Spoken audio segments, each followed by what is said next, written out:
মাঠের মাঝখানের ওই ২২ গজ থেকে ড্রেসিং রুমের দূরত্ব ঠিক কতখানি? কে কি উত্তর দিবেন জানা নেই, তবে আভিষ্কা ফার্নান্দো নিশ্চয়ই স্বর্গের দিকে এক নজর তাকিয়ে বলবেন অনন্তকাল। কেননা সেঞ্চুরি থেকে ইঞ্চি খানেক দূরে থেমে গেলে বুক যেমন ভারী হয়ে ওঠে, সেই ভার নিয়ে অতটুকু পথ পাড়ি দিতে অনন্তকালই মনে হয়।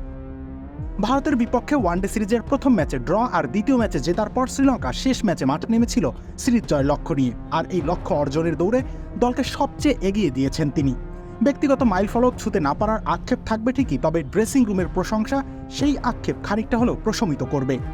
এই ওপেনার এদিন ১০২ বল খেলে করেছেন ৯৬ রান, ৯-৪ আর ২-৬ সাজানো ইনিংসটিতে স্ট্রাইক রেট প্রায় ৯৫। তার এমন পারফরমেন্সের কারণেই পাথুম নিশাঙ্কার ধীরগতির ব্যাটিংয়ের নেতিবাচক প্রভাব কাটিয়ে উঠতে পেরেছিল শ্রীলঙ্কা। প্রথমে অবশ্য এই রান হাতেও রয়েস হয়ে খেলেছিলেন, কিন্তু সময় গড়াতেই রান তোলার গতি বাড়ান দারুণভাবে। ভারতীয় স্পিনারদের বিপক্ষে বেশ সাবলীল ছিলেন তিনি। চাকা সুপার হোয়াইটের 2-in-1 সমাধান, কঠিন দাগ দূর, সাদা ভরপুর। তবে তার আগ্রাসন পুরোপুরি দেখা যায় হাফ সেঞ্চুরির পর। মোহাম্মদ সিরাজের এক ওভারেই জোড়া ছক্কা আর ১ চার আদায় করেন।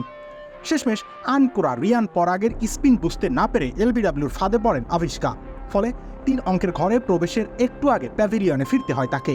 বিধ্বংসী স্টাইলে বড় ইনিংস খেলার জন্য এই তারকাকে দেখা হয় আলাদা চোখে। আন্তর্জাতিক টি-20তে সেটার প্রতিফলন না ঘটলেও ৪০ ম্যাচের ওয়ানডে ক্যারিয়ারে ৯০-এর বেশি স্ট্রাইক রেট নিঃসন্দেহে ঈর্ষা করার মতো।